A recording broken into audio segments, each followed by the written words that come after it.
संकट में पड़ गए। जानकी जी की खबर नहीं मिल पा रही। संपाति ने पता बतला दिया। क्या बताया? यहाँ से एक देश है लंका, लंका का राजा है रावण, रावण की वाटिका है अशोक वाटिका, वहां जानकी जी बैठी हैं। अब किसी ने कहा जाओ, कौन देखने जाए? अंगद जी तुम जाओ, तुम जाओगे जानकी जी का पता लगाओगे, तुम्हारा भी नाम फेमस हो जाएगा। अंगद जी बोले महाराज जामवंत जी हम पार तो चले जाएंगे पर हमारा इंजन वापसी में फेल हो सकता हमारा इंजन फेल हो जाए, बस्ट हो जाए, खबर वापस आई ना पाए, हमारा भी राम नाम सत्य हो जाए। बोलो सीताराम। अंगद जी भी नहीं गए। कौन जाएगा? जामवंत जी तुम बूढ़े हो, तुम ही चले जाओ, तुम्हारा क्या काम है?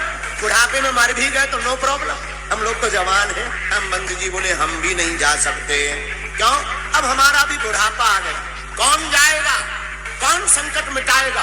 तब जामवंत जी को संकट के समय संकट मोचन की याद आई। हनुमान जी महाराज किनारे पर बैठे आंख बंद किए हुए सीताराम नाम का जाप कर रहे। जामवंत जी बोले हनुमान जी की जय हो।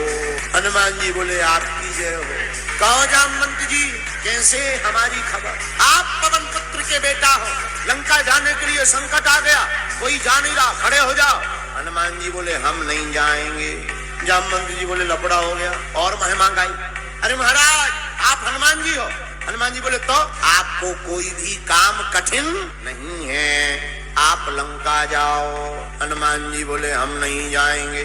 अभी तक हनुमान जी खड़े नहीं भये। जब अंत में जामवंत जी ने कहा राम काज लगी तब अवतारा, फिर सुन तही भयऊ पर्वताकारा।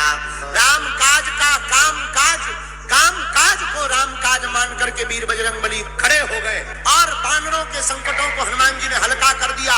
बड़े वेग में खड़े होकर के वीर बजरंगबली की बड़ी बड़ी भुजाएं विशाल जंघाएं हो गई, लाल लाल नेत्र हो गए और खड़े होकर के हनुमान जी महाराज जोर से कहने लगे जामवंत तुम कहो तो मैं रावण को अपनी पूंछ में बांध कर ले आऊं, त्रिकूट पर्वत को उखाड़ करके ले आऊं, माता जानकी जी को बैठा करके ले आऊं, तुम जो कहो मैं वो करने को तैयार हूँ।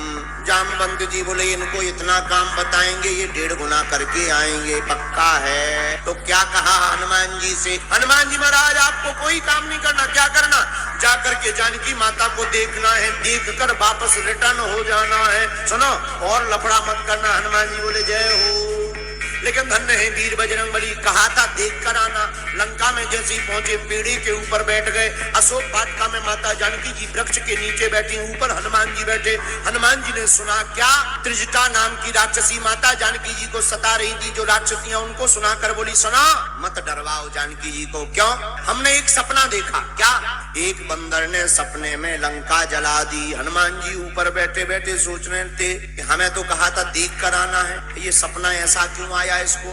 हनुमान जी मन में सोचने लगे शायद भगवान ने हमारा टेलीफोन लगाया होगा, लंका में इंटरनेशनल कॉलिंग के कारण आउट ऑफ रेंज बतलाया होगा, तो लगता है हमारा फोन नहीं लग पाया, तो शायद त्रिजटा को फोन लगाकर बता दिया कि केवल देखना नहीं है लंका भी जलाना है। रावण की जो लंका वो भी सोने, और राम जी के दूत हनुमान जी भी कैसे?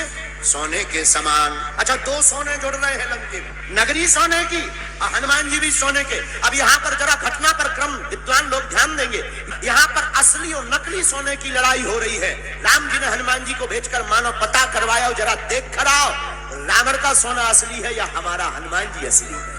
अच्छा अगर सोने की जांच की जाए तो सोने की जांच किस में होती है? आग में। आग में सोना को तपाओ तो सोना निखर करके आता है। और पहले रावण ने हनुमान जी के सोने की परख की, तो क्या किया?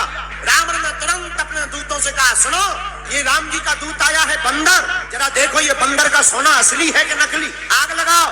हनुमान जी की पूंछ में आग लगी। हनुमान जी ने क्या किया? हनुमान जी घर घर गए। किसी ने कहा घर घर क्यों जा रहे? हनुमान जी बोले वो तो यज्ञ के लिए चंदा दिया है, जिन जिन ने चंदा दिया है प्रसाद भी देना पड़ेगा, नहीं तो बाद में लड़ेंगे लोग। अब प्रसाद काय का दे रहे? आग का। अग्नि लगा लगा प्रसाद दे रहे। एक संवाददाता पत्रकार माइक लगा के रह गया हनुमान जी के सामने, महाराज आपने सब घर में प्रसाद दिया, एक घर छूट गया 312 नंबर। हनुमान जी बोले लिस्ट में चेक करो इनके घर से चंदा आया। बोले किसका घर है? बोले विभीषण का। बोले इनके घर से चंदा नहीं आया। हनुमान जी बोले इसलिए प्रसाद भी तो नहीं गया। और पूरी लंका जल गई, एक घर नहीं जला। पूरी लंका को वीर बजरंगबली ने जला करके राख कर दिया।